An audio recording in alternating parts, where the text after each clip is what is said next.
ఎస్సీలకు రిజర్వేషన్లు ఇచ్చి ఎన్నికలకు వెళ్తారా, లేకపోతే విద్యా ఉపాధి ఉద్యోగ అవకాశాల్లో ఈ రిజర్వేషన్లు అమలు చేస్తారా?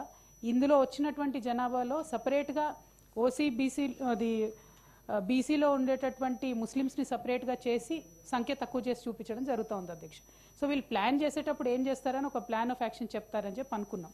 రెండోది అధ్యక్ష, తమరు మాట్లాడుతూ అసలు ఇంతవరకు అథెంటిక్ డేటా లేనే లేదని అన్నారు. ఒకటి, జనాభా లెక్కల డేటా ఉందండి. జనాభా లెక్కల డేటా 2011లో చేసిన దాని ప్రకారం తెలంగాణ జనాభా 3,50,00,000. ఎవ్రీ డికేడ్లో, అంటే ప్రతి 10 సంవత్సరాలకు ఒకసారి, అది ఇంటర్నేషనల్ వైజ్గా ఉండేటటువంటి ట్రెండ్, భారతదేశంలో ఉండేటటువంటి ట్రెండ్ను చూసి యావరేజ్ తీస్తే 13.5% పెరుగుతుంది సార్ ఎక్కడైనా కూడా జనాభా. ఆ లెక్కల్లో చూసుకుంటే ఈసారి 2024లో మన తెలంగాణ రాష్ట్ర జనాభా 4,18,00,000 ఉండాలి. అందులో పర్టికులర్గా అంతకుముందు ఉండేటటువంటి ఎస్సీ ఎస్టీ జనాభా కంపేర్ చేస్తే సార్, ఇప్పుడు వీళ్ళు రిపోర్ట్ చేసిన దాంట్లో ఎస్సీల జనాభా -1.75% అవుతుంది సార్. అట్లానే ఎస్టీల జనాభా తగ్గుదల, ప్రతి ఒక్కరి జనాభా తగ్గుతుంది సార్. కేవలం ఓసీల జనాభా మాత్రం 5% పెరిగినట్టుగా చూపించినారు సార్. సో అన్నీ కూడా, అందరి కూడా జనాభా తగ్గి ఒకటే సెక్షన్ ఎట్లా పెరుగుతుంది అనేటటువంటి అనుమానం ప్రతి ఒక్కరికి ఉంది. ఇంకొకటి, ఈ ప్రభుత్వ హయాంలో సార్ ఏ పథకం చేసినా కూడా అనేటటువంటి అనుమానం ప్రతి ఒక్కరికి ఉంది. ఇంకొకటి, ఈ ప్రభుత్వ హయాంలో సార్ ఏ పథకం చేసినా కూడా, ఈ జనాభా లెక్కలకు సంబంధించి ఈ ఎన్యూమరేషన్ చేసినా కూడా చాలా మంది ఇంతవరకు మా ఇంటికే రాలేదు, మా ఇంటికే చేరలేదని చెప్తున్నటువంటి విషయాన్ని తమ దృష్టికి తీసుకొస్తా ఉన్నాను సార్. అందులో వారు చెప్పినారు కొన్ని హౌస్ హోల్డ్స్ వారు డేటా ఇవ్వలేదు అని చెప్పి. మరి అట్లా ఇవ్వనటువంటి వారి కోసం ప్లాన్ ఆఫ్ యాక్షన్ ఏంటి? మీరు మళ్ళీ వాళ్ళని రిజిస్టర్ చేసుకోమని అడుగుతారా? రిజిస్టర్ చేసే అవకాశం ఇస్తారా? ఇవ్వనటువంటి వాళ్ళ మీద విండిక్టివ్గా కాకుండా ఎట్లా ఇంక్లూజివ్గా ఉండాలనేటటువంటి అంశం చెప్పాలని నేను కోరుతా ఉన్నాను సార్. డిప్యూటీ సీఎం గారు ప్లీజ్ మీ క్లారిఫికేషన్స్ జవాబు చెప్పండి.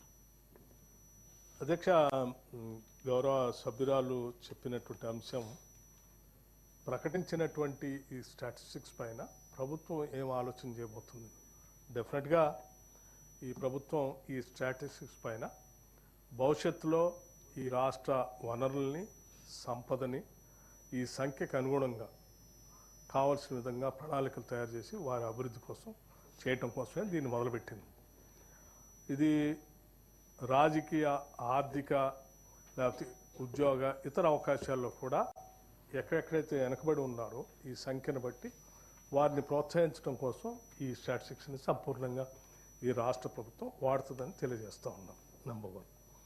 నెంబర్ 2, దీనికంటే ముందు జనాభా లెక్కలు లేవని నేను చెప్పలే.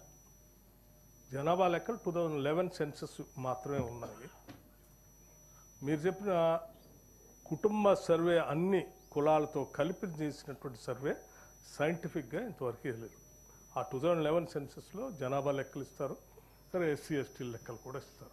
మిగతా వాళ్ళవి మాత్రం దాంట్లో లేవు. అది మొట్టమొదటిసారి ఇక్కడ జరిగిందని చెప్పారు.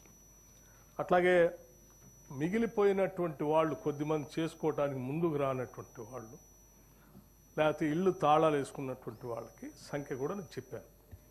వాళ్ళు పదే ప్రయత్నం చేసినా కొద్దిమంది ఆసక్తి చూపించలేదు, మాకు అవసరం లేదన్నారు. సరే, ఇప్పటికి కూడా వాళ్ళు మేము ఆసక్తి చూపించుకుంటాం, చేసుకుంటామంటే డెఫినెట్గా వాళ్ళు they can come and they can give their information also. No issue at all దానికి సంబంధించి. అట్లాగే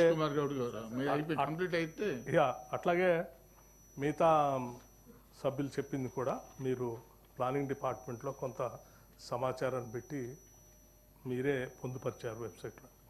అంటే ఇప్పటివరకు ఇటువంటి క్యాలిక్యులేటెడ్, సిస్టమేటిక్, సైంటిఫిక్ సర్వే ఏది లేదు అధ్యక్ష. అందుబాటులో ఏది ఉంటే అదే ఊహించుకొని అందులో పొందుపరుచుకొని చేయటం తప్ప. సో ఇప్పటివరకు ఇచ్చిన ఏ సమాచారం అయినా సైంటిఫిక్ స్టడీతో ఇచ్చినటువంటి సమాచారం కాదు. ఇది వాస్తవం. నేను చెప్తున్నాను సరే, డాటా ఏది చూపించినా కానీ ఇప్పటివరకు మనం ప్రతి సంవత్సరం బడ్జెట్లో వచ్చిన ఆదాయాన్ని, నిధుల్ని కొన్ని వర్గాలకు కేటాయిస్తూ ఇంతమంది ఉండొచ్చు అని చెప్పి చేస్తా ఉన్నాం. అవన్నీ కూడా ఊహాగానాలతో చేసేయో లేకపోతే అంచనాలతో చేసేయో తప్ప కరెక్ట్ పిక్చర్ అయితే కాదు.